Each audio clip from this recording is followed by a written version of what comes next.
ऐसे हैं कि कमला माँ के नगरी में रहने के बाद भी प्रतिदिन माँ का दर्शन करते हो या संडे संडे सैटरडे सैटरडे भगवान माँ कमला माता के दरवाजे पर पहुंचकर भगवान की भक्ति को धारण करते हो? बहुत कम।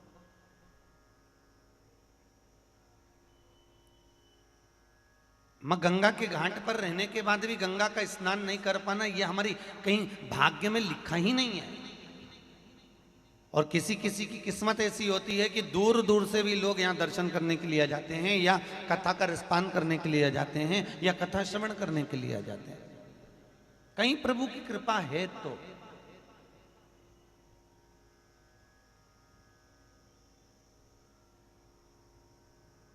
महाराज, मृत्यु लोक में अगर जन्म हुआ है तो आपको पहले भी कथा में कहा कि हमारी पृथ्वी पर जन्म लेने का केवल एक कारण है, एक तो भगवान का भजन करना, और दूसरा अपने कर्म को जो हम करके आए हैं उस कर्म का भोग भोगना, उस भोग को भोग। जो हम कर्म कर कर आए हैं उसको भोग भोगने के। एकादशी का महत्व सुना है आप लोगों ने? अरे बोलो तो, किस किसने सुना है? 26 एकादशी पूर्ण होने के बाद में जो एकादशी का महत्व किया जाता है एकादशी के उद्यापन पर,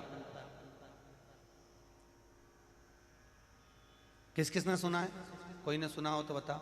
26 एकादशी पूर्ण होने के बाद में, और कहते हैं अगर एकादशी पूर्ण होने के बाद अगर हमने ये कथा नहीं श्रवण करी तो एकादशी का पुण्यता का फल प्राप्त नहीं।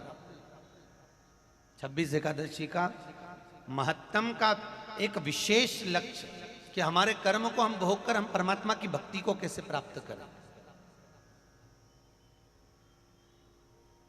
हम भगवान के चरणारविंद को कैसे प्राप्त करें।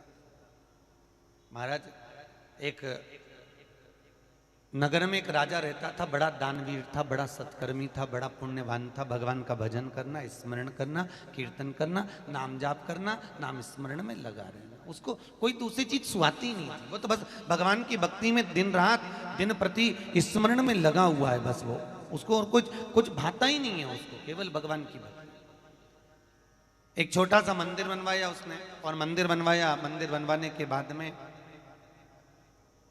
एक पंडित जी को लाकर उसमें नियुक्त कर दिया कि आपको यहाँ पूजन करना है, यहाँ पाठ करना है, यहाँ अर्चना करना है।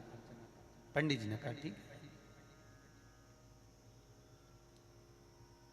समय बीता, राजा का एक लड़का था, उसकी शादी हो गई, घर में बहू आ गई।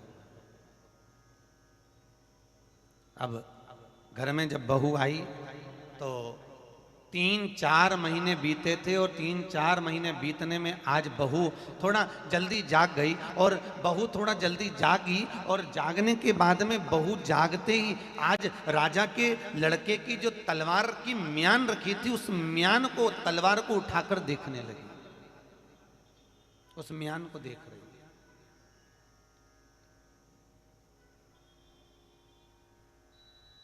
और उस म्यान को जब देखा, म्यान जानते हो जिसमें तलवार रखी जाती है, म्यान देखी, बड़ी सुंदर थी, बड़ी अच्छी। इतनी सुंदर म्यान को देखकर उसने मन में विचार करा कि म्यान इतनी सुंदर है तो तलवार कितनी सुंदर होगी, कितनी सुंदर होगी।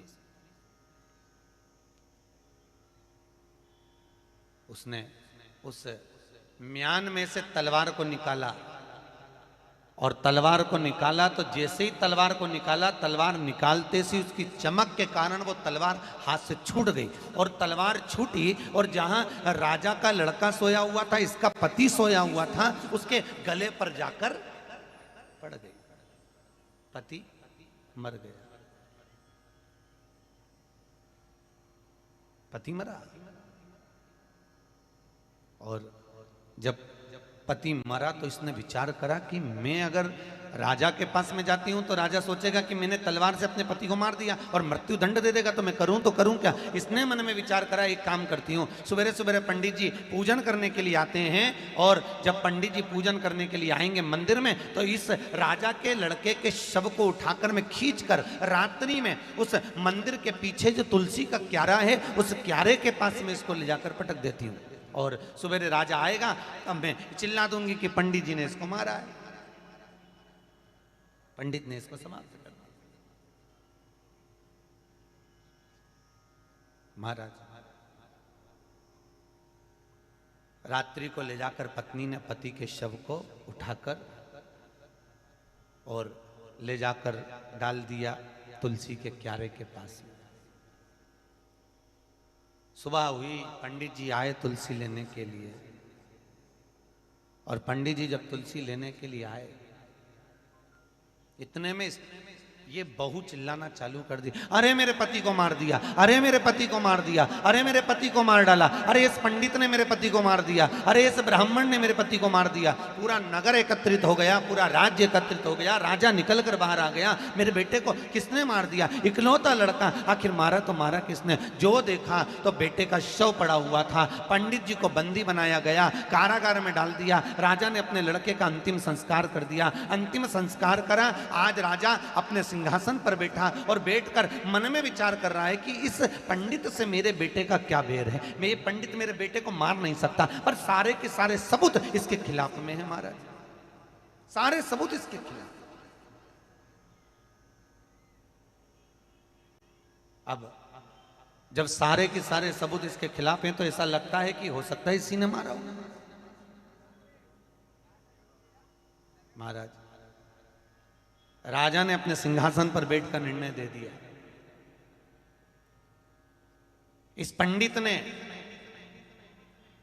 मेरे बेटे की हत्या करी है, पर मैं जानता हूं कि यह पंडित कभी किसी को मार नहीं सकता। एक चींटी तक इसने कभी जिंदगी में नहीं मारी, कभी झिंगुर तक नहीं मारा, कभी मच्छर को नहीं मारा, तो ये मेरे बेटे को क्यों मारेगा। पर मुझे सारे सबूत सामने जो मिले हैं उसके हिसाब से इसने मेरे बेटे को मारा है। इसलिए एक काम करो, इस पंडित का एक हाथ काट दिया जाए।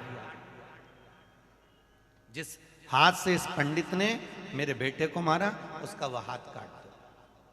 हाथ काट दिया। महाराज राजा के दूतों ने उस पंडित के हाथ को काटा।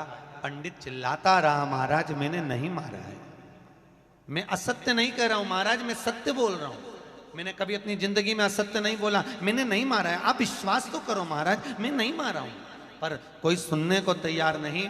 पंडित जी ने मंदिर में पूजन करना बंद कर दी, और पूजन करना बंद कर कर आज पंडित जी अपने गुरु के पास गए। गुरुदेव मैंने अपनी जिंदगी में कभी झूठ नहीं बोला गुरुजी, मैंने अपनी जिंदगी में कभी असत्य नहीं बोला गुरुजी, मैंने अपनी जिंदगी में कभी कपट नहीं करा गुरुजी। फिर आखिर ये तो बताओ गुरुदेव कि मेरे हाथ कटा तो कटा क्यों। मैंने झूठ नहीं बोला, मैंने कपट नहीं करा, मैंने कभी छिद्र नहीं करा, मैंने कभी बेईमानी नहीं करी, मैंने कभी प्रपंच नहीं करा, तो फिर मेरा हस्त कटा तो कटा क्यों। इतने में गुरुजी ने कहा, सुन बेटा मैं किसी के भाग्य को नहीं बखान सकता, पर इतना जरूर है कि मेरे जो गुरु हैं वो जरूर, मेरे गुरु तुझको कुछ ना कुछ जरूर बताएंगे, ये पक्का है, तू जा मेरे गुरु के पास। अब वो अपने गुरु को छोड़कर गुरुजी के कहने पर गुरु के पास पहुंचा।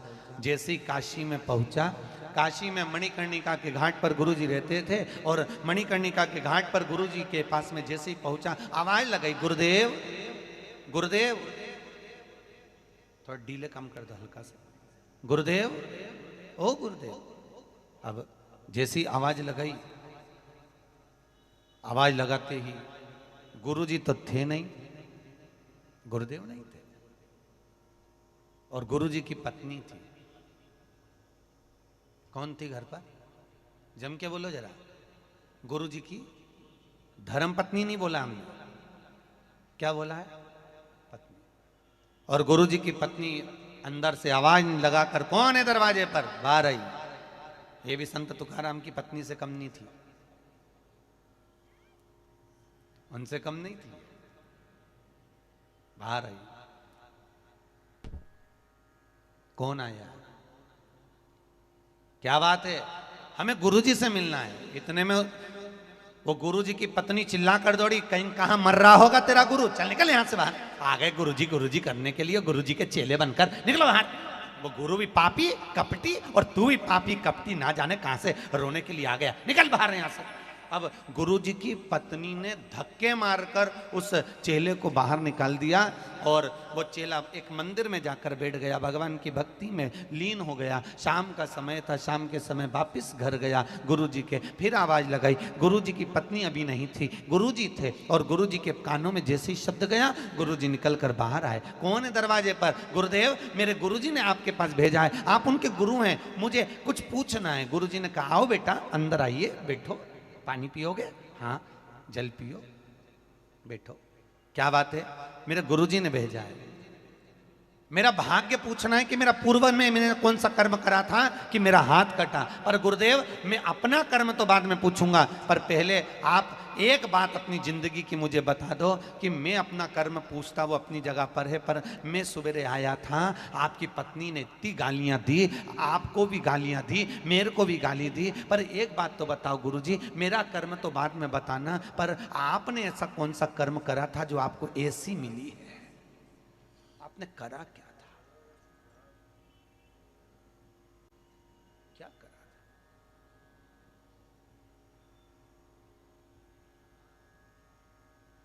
संत तुकाराम जी ने पूछा था हरि विठ्ठल से, मेरी पहली पत्नी और बेटा क्यों मरा? कौन पूछे थे? संत तुकाराम। मेरी पहली पत्नी और बेटा क्यों मरा? हरि विठ्ठल ने कहा, वो अपने कर्म का भोग भोगने के लिए कुछ पल तेरे साथ आए थे। तो संत तुकाराम जी ने कहा, फिर मुझे ये दूसरी पत्नी ऐसी क्यों मिली? भगवान हरि विठ्ठल बोले, तू इतना मीठा बोलता है तुकाराम, तू इतना मीठा बोलता है कि किसी दुश्मन को भी तू अपना बना लेता है। अगर तेरी पत्नी तेरी मिठास से तेरी ओर ललायित हो जाती तो तू अपनी पत्नी को नहीं छोड़ता, पत्नी तुझे नहीं छोड़ती, तो तू मेरे पास आ ही नहीं पाता। इसलिए मैंने तेरी पहली पत्नी को समाप्त कर कर दूसरा जो विवाह करवाया, उस विवाह में इतनी गालियां खिलवाई तुझको कि तेरा मन पत्नी में लगा ही नहीं, और पांडुरंगा में हरि विठ्ठल में लगकर तू मेरा हो गया और मैं तेरा हो गया, तू मेरा है। तो मेरा करमाला वालों से निवेदन है, अगर किसी को ऐसी मिली हो तो ये मेरे हरि विठ्ठल पांडुरंगा की कृपा समझना। और आपसे भी निवेदन है, अगर आपको कोई ऐसा मिला हो जो दिन रात गालियां दे, अपशब्द कहे, ताने दे, अपशब्द पर अपशब्द बोले और वाणी के तीखे तीखे बाण चलाए, तो समझ लेना ये मेरी माँ कमला की कृपा हुई है कि तू परिवार में रमे ना, इसलिए माँ कमला ने कृपा कर कर कहा कि तू मेरा भजन करती रहे, बस स्मरण। गुरुदेव, मैं अपना भाग्य बाद में पूछूंगा, पहले अपना भाग्य बताओ। इतने में वो गुरुजी ने कहा, मेरी जिंदगी निकल गई पर किसी ने आज तक मुझसे अपना भाग्य नहीं पूछा। तो पहले कोई व्यक्ति आया है जिसने मुझसे अपना भाग्य पूछा है, और अगर तू पूछ रहा है तो सुन, मैं अपना भाग्य बताता हूं। पूर्व समय में मैं कौआ था और ये गधी थी, मेरी धर्मपत्नी गधी थी। बोझा डोड होकर इसकी पीठ पर एक घाव हो गया था, एक फोड़ा हो गया था पीठ पर। मैं कौआ उड़ते उड़ते जाता, इसकी पीठ पर बैठता, पीठ पे बैठकर मैं अपनी चोंच से इसके घाव को खरोदता। मैं घाव को खरोदता तो ये ऊंचा को चक्कर भागता। मुझे बड़ा अच्छा लगता, बड़ा आनंद आता। ये मेरे चक्कर में इधर उधर भागती, मैं इसकी पीठ पे बैठता, फिर इसके घाव को खरोदता। धीरे धीरे धीरे धीरे धीरे धीरे एक समय ऐसा आया कि मुझसे पीछा छुड़ाकर हरिद्वार भाग गई। मैं इसको ढूंढते ढूंढते 3 महीने बाद हरिद्वार पहुंच गया, और हरिद्वार में पहुंचकर मैंने इसको देखा। देखकर फिर मैं इसकी पीठ पर बैठा, फिर मैंने इसके घाव को खरोदा। जैसे ही घाव को खरोदा, ये दर्द के मारे चीखती हुई चिल्लाती हुई ये गधी मेरे को लेकर गंगा जी में कूद गई, और गंगा जी में कूदी, हम दोनों मर गए। मरने के बाद ये मेरी पत्नी बन गई, मैं इसका पति बन गया। पहले मैंने अपनी चोंच से इसको खरोदा था, अब ये अपनी चोंच से मुझको खरोद रही है, हिसाब बराबर कर रही है कर्म का।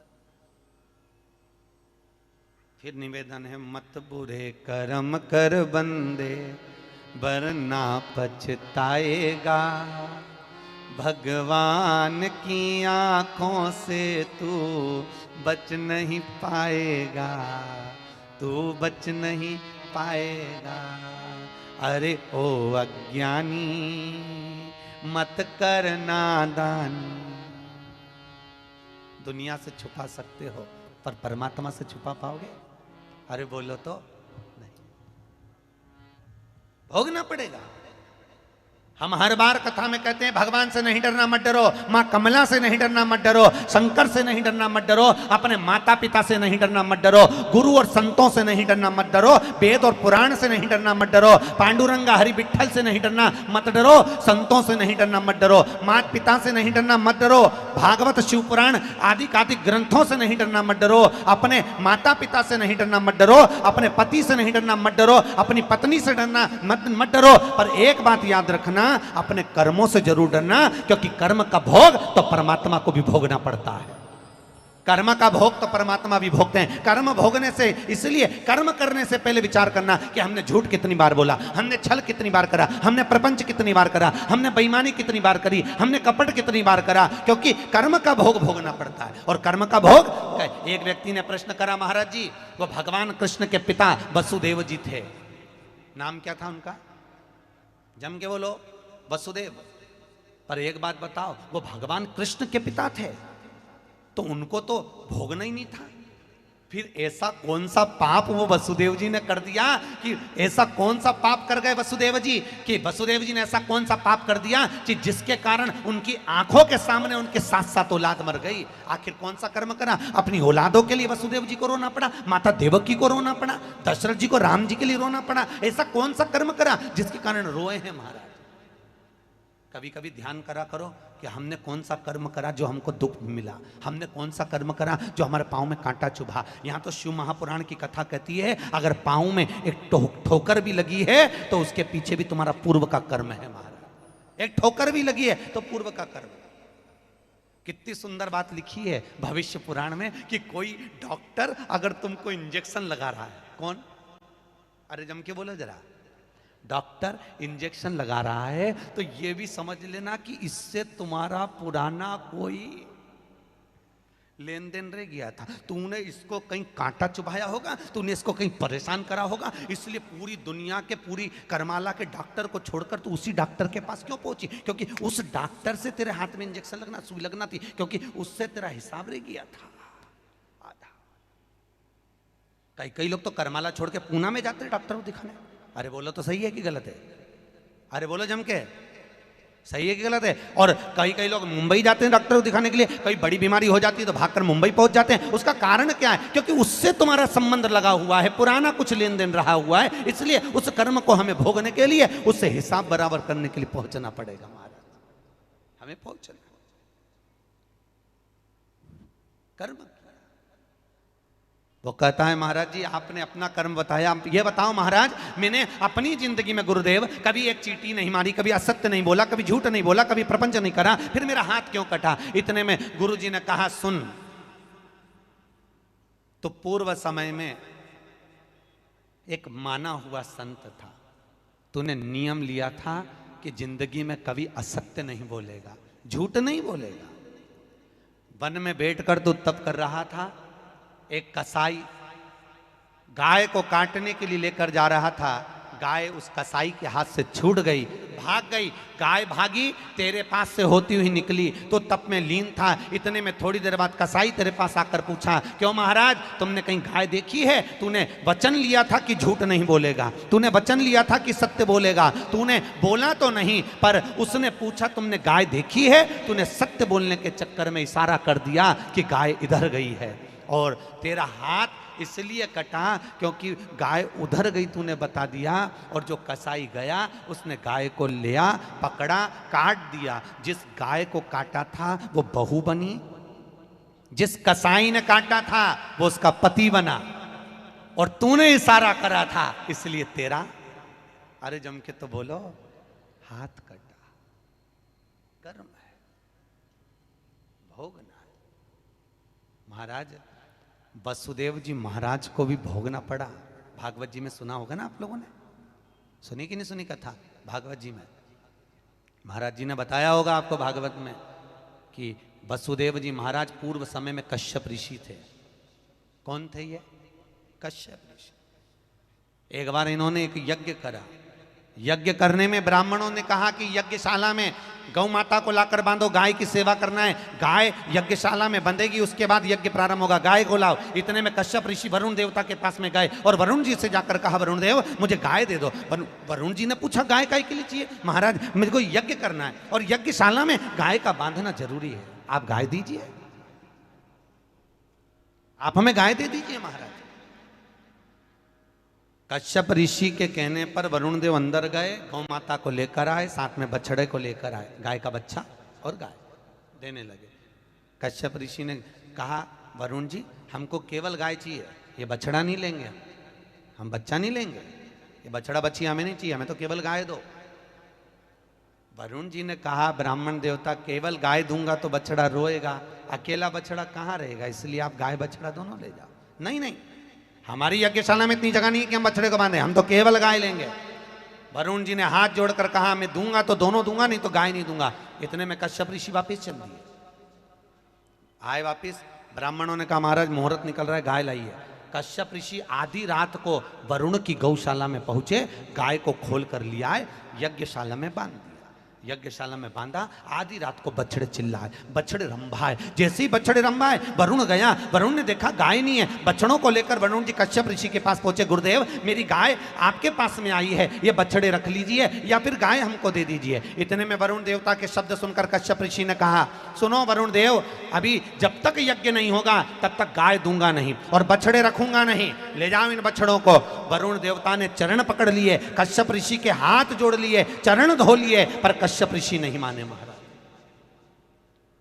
मैं ये गाय दूंगा नहीं और बछड़े रखूंगा नहीं। निवेदन करा, नमन करा, नहीं माने, नहीं माने। वरुण देवता को क्रोध आ गया और वरुण देव ने कहा, कश्यप ऋषि तू संत होगा अपने नगर का, तू महात्मा होगा अपने नगर का, तू संत होगा अपने ठिकाने का, पर सुन एक कश्यप ऋषि, मैं वरुण तुझको श्राप देता हूं, जैसे मेरे बछड़े अपनी गाय के लिए रो रहे हैं, तुम्हें पृथ्वी पर वसुदेव बनकर अपनी औलाद के लिए रोना पड़ेगा। तुम्हें भी पृथ्वी पर जन्म लेना पड़ेगा, अपनी औलाद के लिए रोगे तुम। ये कर्म का भोग है महाराज, हम भोगने के लिए मानव का शरीर पाते हैं। महाराज अच्छा कर्म करो, अच्छा करो, अच्छा करने का प्रयास करो। मेरा निवेदन है, संसार के लोगों को प्रसन्न करने का प्रयास मत करना, अपने शरीर से प्रयास करना कि हम परमात्मा का नाम जाप कर कर उस परमात्मा को प्रसन्न कर ले। महाराज उस परमात्मा, संसार को नहीं। दुनिया के लोग संसार को प्रसन्न करने में लगे हुए हैं।